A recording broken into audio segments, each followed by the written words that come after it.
She abandoned me for another man. Now she's raising his baby alone and wants me to step in. I said no and walked away. Hello Reddit I+ here. My name is Jordan. I'm 29 years old, and this story starts about 5 years ago, when I thought I had it all. A good job, a house I was renovating into a home, and the woman I thought I'd spend the rest of my life with. Her name was Lacey. We met at a mutual friend's engagement party. She was loud, wild, beautiful, and everything I wasn't. I was the dependable guy. She was the chaotic spark I thought I needed to balance my life out. And for a while, it worked. We moved in together within a year, talked about marriage, and even picked out baby names during lazy Sunday mornings. But slowly, things started to change. Lacey started staying out later. She said it was girls' nights, work parties, her cousin's birthday, anything that didn't involve me. I wanted to trust her, but the signs were there. She stopped being affectionate, barely touched me anymore, and our conversations felt more like awkward job interviews than lovers talking about life. I caught her once, texting someone late at night. She said it was her boss. I knew it wasn't.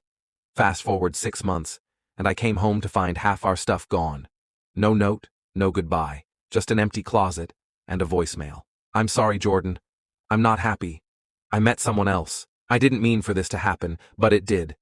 Please don't contact me. Just like that, she was gone. 3 years of my life vanished like they meant nothing. I didn't beg. I didn't chase. I went dark, blocked her on everything, picked up the pieces of my life, and started therapy. I poured my energy into work, gym, and my dog, Scout, who was the only loyal creature left in my house.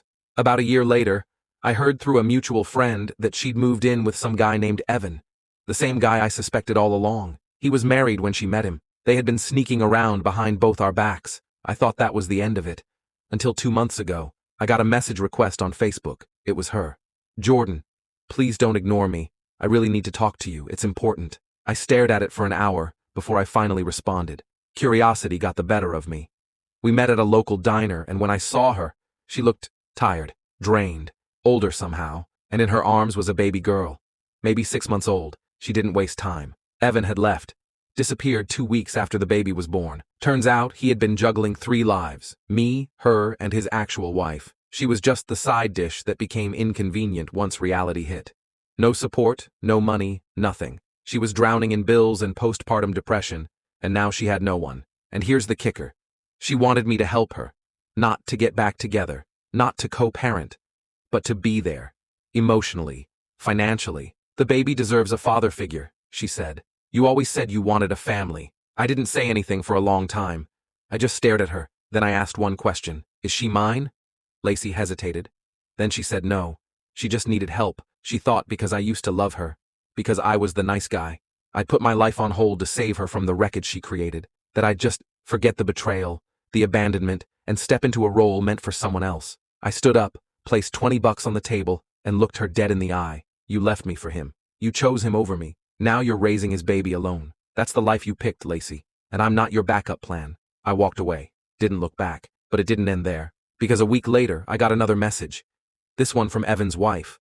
Apparently, she found my info through a mutual friend, and what she told me flipped everything I knew upside down. Lacey had reached out to her too, claiming Evan was abusive, that I was an old friend, and that I was the real father of the baby, but was refusing to step up. She even showed fake screenshots of texts from me, promising to take care of them. This wasn't just desperation. It was calculated manipulation. She was trying to frame me as a deadbeat dad to guilt Evan's wife into sending her money. It was a scam. And I was the bait. I showed the wife our conversation, the Facebook messages, and a copy of the paternity results that Lacey later sent me when I demanded proof the baby wasn't mine. Evan's wife was floored. She thanked me, and they're now pursuing a fraud charge because Lacey tried the same thing with a few of Evan's other side pieces, claiming each of their babies were his to different men to get money. It was a whole operation, a whole web of lies, and to think, I almost felt sorry for her. You see, not every cry for help is genuine. Some people don't want your help. They want your resources, your guilt, your forgiveness, but not me, not anymore. I may have lost her once, but walking away, that was the best thing I've ever done. After I exposed Lacey's scam, things snowballed fast. Evan's wife, Aubrey, wasn't some timid, clueless housewife. She was a lawyer, and she went nuclear. Within days, She filed a report with the police and got a lawyer involved. She contacted 2 other women who Lacey had allegedly scammed.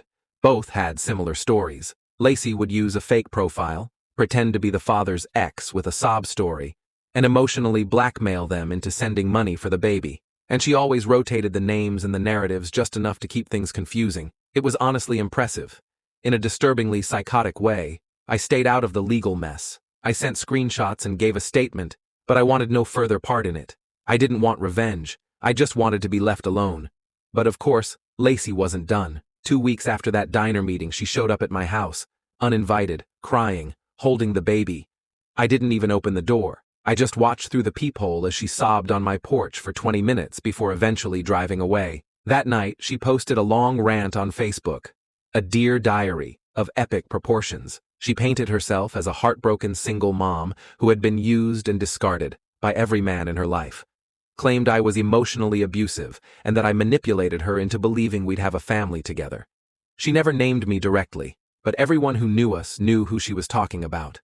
What she didn't know was that I wasn't the only one she burned. See, back when we were together, she had a younger sister, Megan. Sweet, quiet, kind of shy. Megan and I got along well, but I always kept a healthy distance. I wasn't trying to be the creepy, almost brother-in-law, but after the breakup, she reached out a few times, checking in, saying she was sorry for what her sister did. I didn't think much of it. But after that Facebook post, Megan messaged me again. Can I tell you something? You deserve to know. I agreed to meet her for coffee. And that's when she dropped the final bomb. Apparently a year before Lacey left me, she'd had an abortion. I never knew about it. We weren't even actively trying for kids.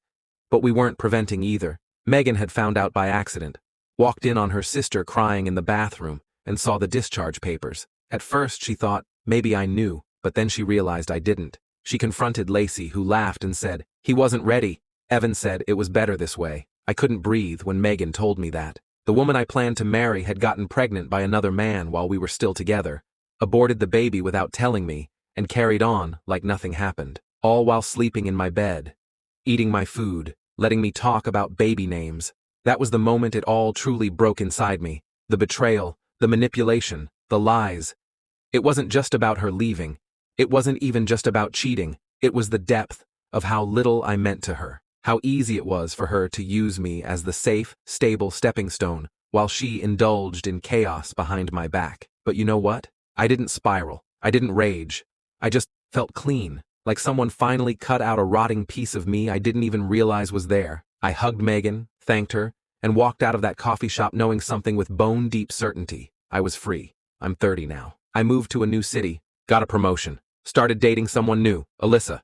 She's kind, grounded, and honest in a way that still catches me off guard. Lacey? Last I heard, she lost custody of her daughter after neglect accusations surfaced. Evan's wife actually helped the state get temporary guardianship set up for the baby. Aubrey, the lawyer ex-wife of the man Lacey cheated with, ended up being the hero this whole story didn't know it needed. Karma's poetic like that. And me? I don't hate Lacey. Not anymore. I don't wish her harm. But I'll never forget what she taught me. Sometimes the people who claim to love you the most are the ones who'll gut you the deepest. And sometimes, walking away isn't weakness, it's survival.